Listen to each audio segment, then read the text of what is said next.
Hello, thank you for joining with me. We are in A Course in Miracles. This is the Foundation for Inner Peace, 3rd edition. We are on Chapter 13, The Guiltless World, and this is Section 10, Release from Guilt. We're going to read, there's 14 paragraphs in this section. We're going to read 1 through 5 to start. Section 10, Release from Guilt. You are accustomed to the notion that the mind can see the source of pain where it is not. The doubtful service of such displacement is to hide the real source of guilt and keep from your awareness the full perception that it is insane. Displacement always is maintained by the illusion that the source of guilt from which attention is diverted must be true and must be fearful, or you would not have displaced the guilt onto what you believed to be less fearful. You are therefore willing to look upon all kinds of sources, provided they are not the deeper source to which they bear no relationship at all. Insane ideas have no real relationships, for that is why they are insane. No real relationship can rest on guilt or even hold one spot of it to mar its purity. For all relationships that guilt has touched are used but to avoid the person and the guilt. What strange relationships you have made for this strange purpose.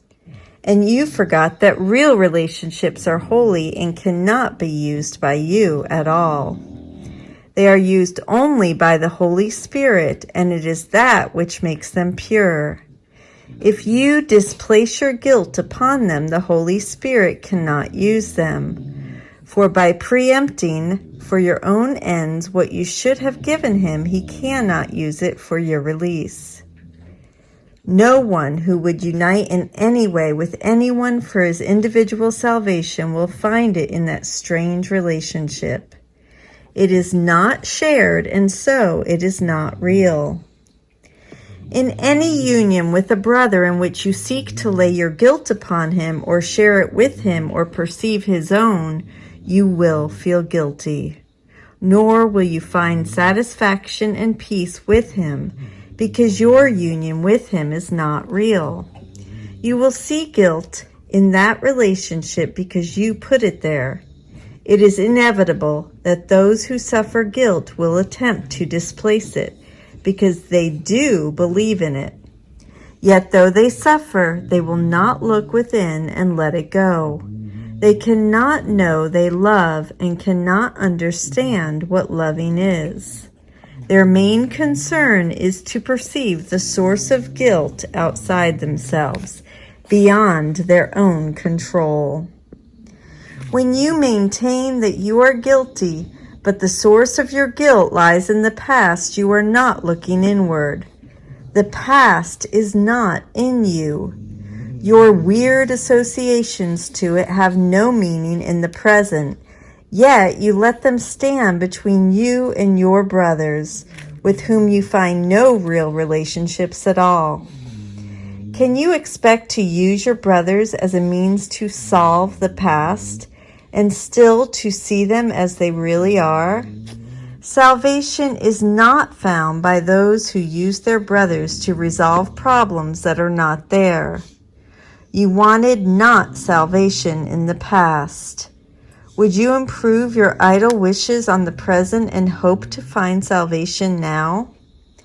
Determine then to be not as you were, Determine then to be not as you were. Use no relationship to hold you to the past, but with each one, each day, be born again.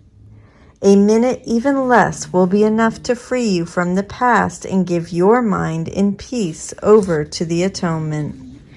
When everyone is welcome to you as you would have yourself be welcome to your Father, you will see no guilt in you. For you will have accepted the atonement which shone within you all the while you dreamed of guilt and would not look within and see it. We're going to go ahead and stop there, and I apologize if my dogs are loud. They breathe loudly. So we're going to stop there, and tomorrow we'll read paragraphs 6 through 9 and then 10 through 14 to conclude, because the paragraphs are a little bit longer than usual. Thank you so much for joining with me. I love you. I will see you tomorrow. Have a beautiful day.